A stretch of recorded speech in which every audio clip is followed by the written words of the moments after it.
Hola mi gente, de nuevo aquí, Alba, trayéndole libros de Puerto Rico y en inglés también.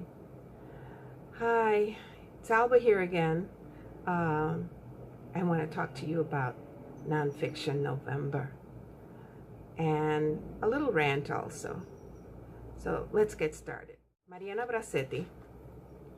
Reading Mariana Bracety by Raquel Rosario Rivera, una patriota que no claudicó, a patriot that never gave up. Now, Mariana Bracety is our Betsy Ross, and she sewed the flag of Lares when the insurrection in 1868 that occurred against the Spanish government in Lares, Puerto Rico. And because of being a part of that insurrection, along with her husband and her in-laws, she went to jail. And the thing that stands out about Mariana Bracety is that she had children, and she told the authorities that she would not go to jail without her children. So she was jailed along with her children for the amount of time, around 2 or 3 months, that she was jailed. So yeah, she had one daughter who was already married and would attend to her mother's, Mariana Bracety's, needs and her younger siblings. And then when she got out of jail, as it turns out, her husband was ill, her second husband was ill, and she took care of him by sewing. She continued being a seamstress all her life. She continued supporting herself and her children through her work as a seamstress. As it turns out, later her second husband died, and she married for a third time to a man who was 20 years her junior. Yeah, so this was a very good book about one of our first Puerto Rican patriots, who was a woman, Mariana Bracety. So I really enjoyed this book. It was very well researched.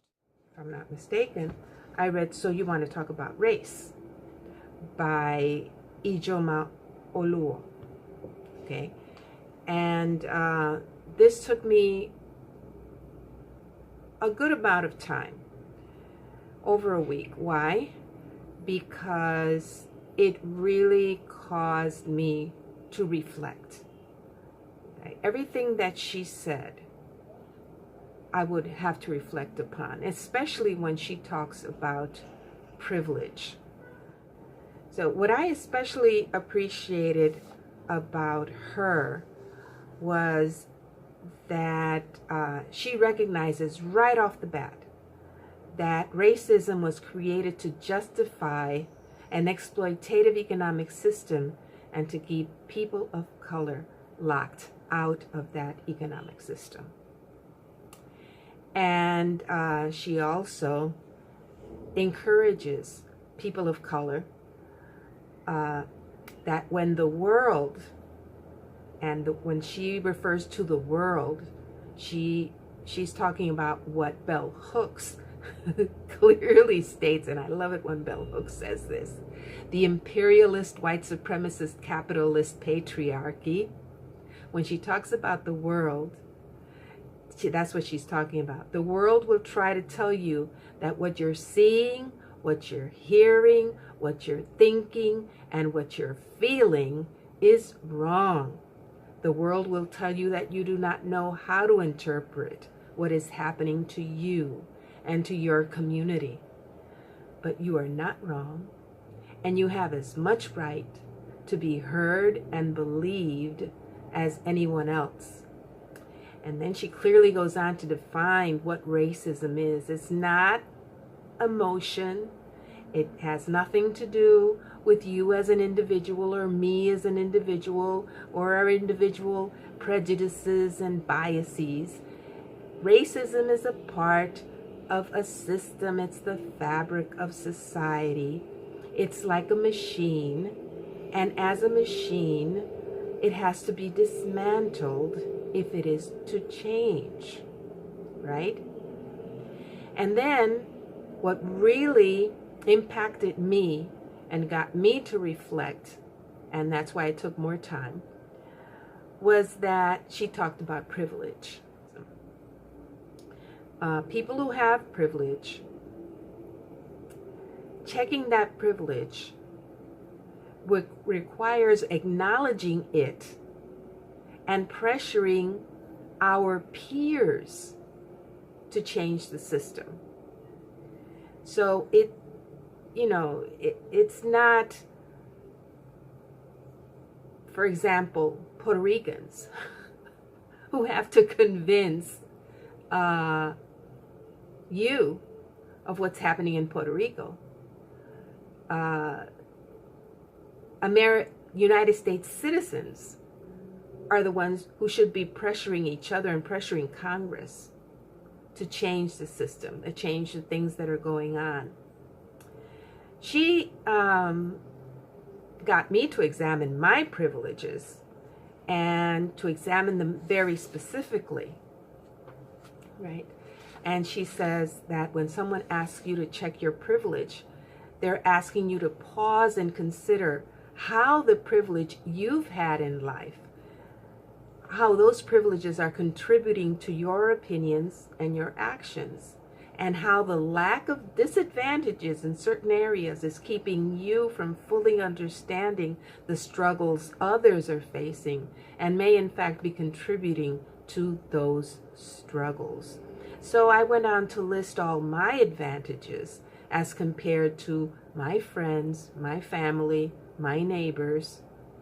And I could just go on and on and on about this book and how very necessary this book is in having and carrying on the dialogue that we need to have about privilege and about changing systemic disadvantage in our society. Then after I read that one, I went into Ain't I a Woman by Bell Hooks. Ain't I a Woman by Bell Hooks. Black Women and Feminism. Okay, and as I was, it was written in 1981. Let's establish that right off the bat. So there are some things that she mentions in this book that have certainly changed since 1981 to 2019. But she talks about some things that have not changed. And one of the things that I found as I was reading the book, I had just seen one of Steve Donahue's videos in which he was looking through his bookshelves and saw a history book called People's History, and if I'm not mistaken, written by Page Smith.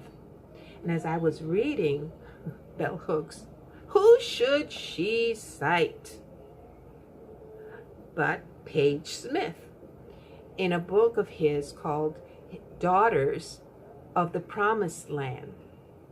And he describes, as a modern historian, this is Bell Hooks talking, modern historians tend to make light of the sexual exploitation of black women during slavery. And then she quotes Page Smith. Most young Southern men doubtless had their initial sexual experience with a compliant slave girl. It is not unnatural that many of them should continue to indulge themselves after their marriages. In addition, there was undoubtedly the attraction of the perverse, of the taboo, the association of darkness with pleasant wickedness, the absence of any danger to the sexual exploiter, however unwelcome his attentions may have been, etc., etc., etc. Now, We know, and we are asked continuously to keep these kind of authors and their statements, to keep the historical context, right, in mind, and not to judge, right? But the thing is that we have people who continue to reference these historians, these modern historians, as really, you know, something to look up to. So I just wanted to bring that up. And then Bell Hooks goes on to say, the reader is encouraged by Smith to regard the brutality of white men as merely a case of boys will be boys. So this was 1981. We're supposed to keep this in context, but some things take a very long time to change. Then she goes on to talk about many things in reference to Black women, feminism. And one of the things that stood out to me was the myth of the Black matriarchy, right? And just how the myth of Black matriarchy serves to perpetuate a lot of the discrimination and the inequities that Black women continue to suffer today. The matriarchy myth suggested that once again Black women had been granted privileges denied Black men, right? But as the social status of Black women in the United States is far from being matriarchal, the motivation of white and Black people who persistently label Black women matriarchs must be questioned. Yeah, because in a matriarchy, the matrons have power, and anybody who has 2 eyes or 4 eyes or 6 eyes realizes that that is not the case. But what most struck me about this book, Ain't I a Woman, and what took me so long, besides the fact that I was traveling, and I took this book and I couldn't really dedicate time to it, but what would make me ponder and think was, especially when she talks about imperialist, white supremacist, capitalist patriarchy, the parallels. It says right there, the page that I marked, paralelos con la colonia, parallels to Puerto Rico.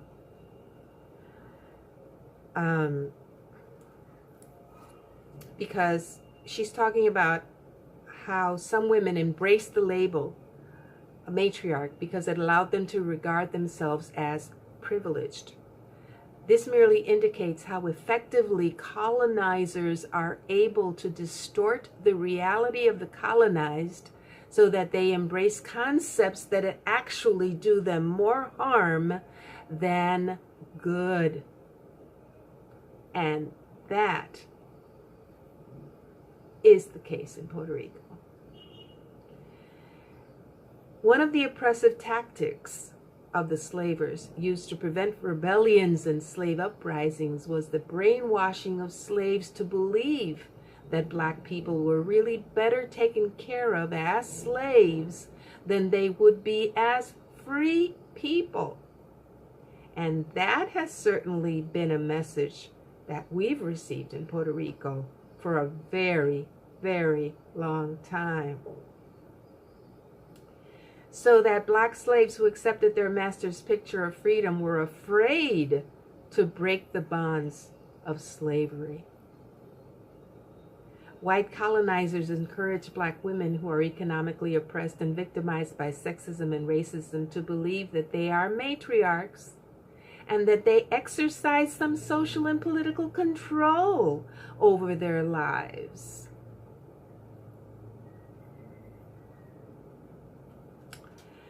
Any semblance to Puerto Rico? Yes. That's why this one took me so long. So, that was a great read, as always, bell hooks. But then I have to go on to the rant. And that rant has to do with American Gunfight, the plot to kill Harry Truman, and the shootout that stopped it by Stephen Hunter and John Bainbridge Jr. Now, as people like to put things in context, let's put this in context. This book was published in October of 2005. Okay, this was not published in 1952 or 1953. The gunfight happened in 1950, November 1st, 1950, and it has been generally accepted that it was part of the uprising of 1950 in all over Puerto Rico. And in this case, there were two shooters who went to Blair House and shot a policeman. A policeman died, and I think another policeman or a Secret Service agent was injured until Griselio Torresola, who was one of the shooters, was killed, and then Oscar Collazo, who was the other shooter, was injured and went to jail for, I think it was 26 years, until President Carter pardoned him. And he died in Puerto Rico. This book tries to be balanced, as they say.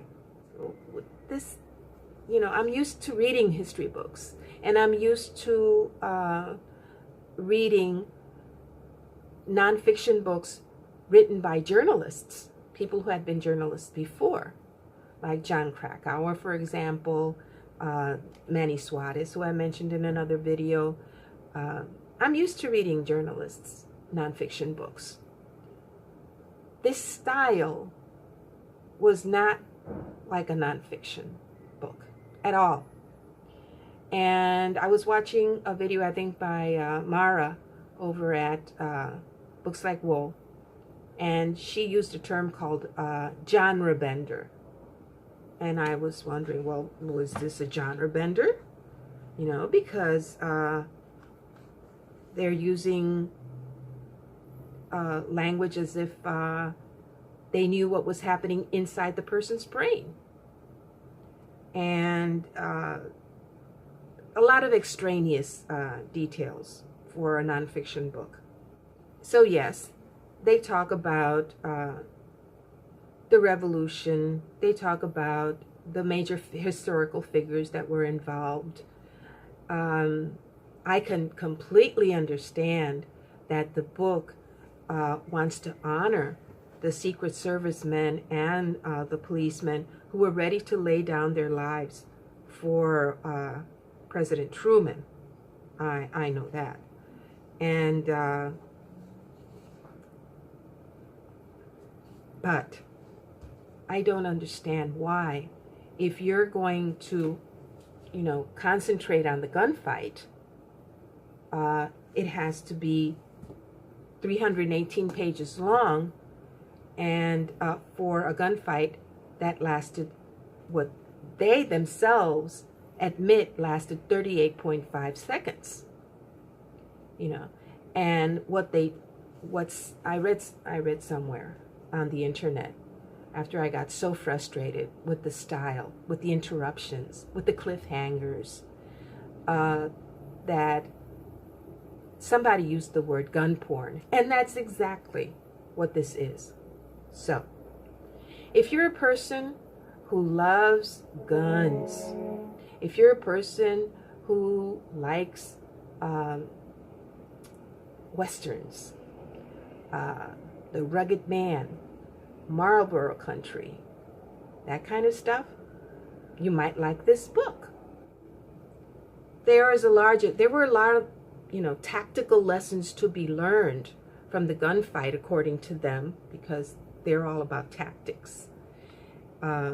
First of all, that the police, of course, should have carried more powerful semi-automatic pistols, that they should have shot two-handed, that the training should have been more realistic, etc., etc.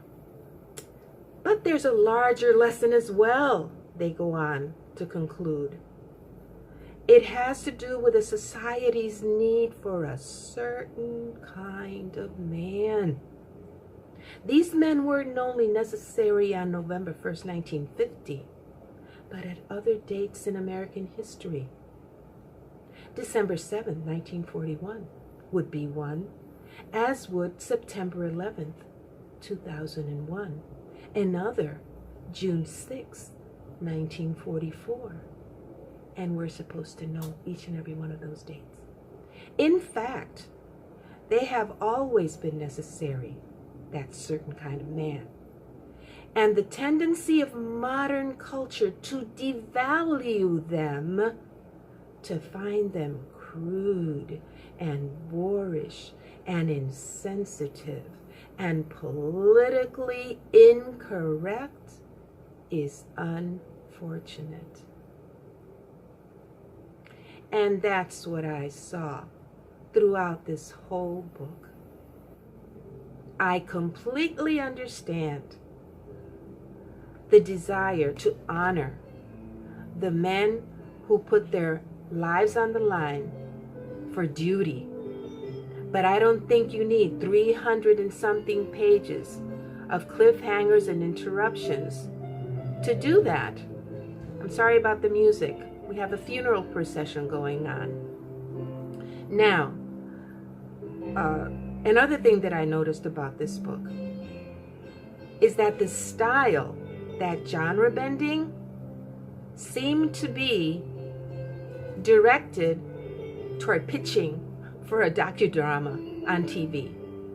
And then I read that Stephen Hunter is a film critic at the Washington Post at the time of the publication of this book, where he won the Pulitzer Prize, the 2003 Pulitzer Prize. I'm saying, wow, this journalist won the 2003 Pulitzer Prize. So, of course, I researched it. What did he, win the Pulitzer Prize for? He's also the author of 12 novels and 2 collections of film criticism. Okay, fine. So, what did he win the 2003 Pulitzer Prize for? For a review of the musical Chicago. Okay, great. The other author is John Bainbridge Jr., who's a freelance journalist, and he's also a former lawyer and a former Maryland Assistant Attorney General. Okay, people. What can I tell you? American Gunfight. The plot to kill Harry Truman. Apparently, they didn't get to make the movie. In fact. So they didn't get to make the movie off this book. They didn't even get to make a docudrama. If you happen to see the docudrama of this, based on this book, let me